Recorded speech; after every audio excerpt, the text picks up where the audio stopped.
বিরামপুরে লিচুর বিচি গলায় আটকে শিশুর মৃত্যু। দিনাজপুর থেকে আমাদের প্রতিনিধি এস এম মাসুদ রানার ডেস্ক রিপোর্ট।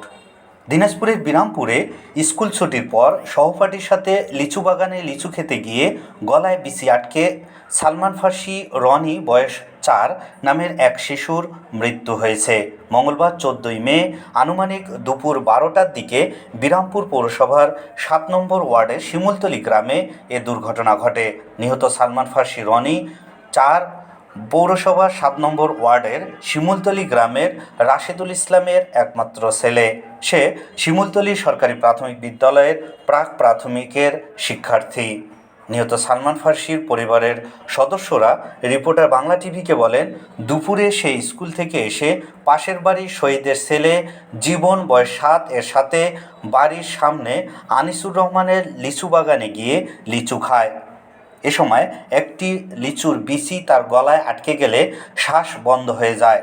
তাকে দ্রুত উপজেলা স্বাস্থ্য কমপ্লেক্সে নিয়ে গেলে কর্তব্যরত চিকিৎসক তাকে মৃত ঘোষণা করেন। এ সময় কর্তব্যরত চিকিৎসক রিপোর্টার বাংলা টিভিকে বলেন, হাসপাতালে আনার আগেই ওই শিশুটির মৃত্যু হয়েছে। ধারণা করা হচ্ছে লিচুর বিচি গলায় আটকে ওই শিশুর মৃত্যু হয়েছে। পৌরসভার মহিলা কাউন্সিলর নাজনীন আক্তার রিপোর্টার বাংলা টিভিকে বলেন, শিশুটি স্কুল থেকে এসে বাগান থেকে লিচু খেয়ে সঙ্গে সঙ্গে অজ্ঞান হয়ে পড়ে। তার মা জহুরা বেগম সঙ্গে সঙ্গে স্বাস্থ্য কমপ্লেক্সে নিলে কর্তব্যরত চিকিৎসক ডাক্তার জান্নাতুল ফেরদৌসি বলেন, শিশুটি হাসপাতালে পৌঁছানোর আগেই মারা গেছে।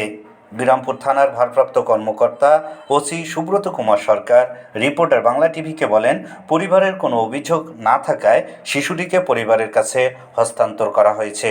শিমুলতলী সরকারি প্রাথমিক বিদ্যালয়ের প্রধান শিক্ষিকা তহমিনা বেগম রিপোর্টার বাংলা টিভিকে বলেন, শিশুটির মা জহুরা বেগম বেলা 11টার প্রথম শিফটের ক্লাস শেষ হওয়ার পর তাকে বাসায় নিয়ে যায়।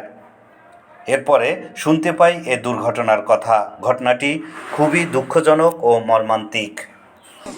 খায় দায়ে আমরা বাড়িতে কাজ করছি, ওইখানে ছেলেগুলো যাওয়া দেখলো, যাই কাজ করছি, কাজ করতে করতে বাইরে আসে পুঁইশাক কাটতে দেওয়া ছোলটা দৌড়ে আলো আসে, ওই জায়গায় আসে ছোল খালি চট পুষে কাতল মাছের মতো।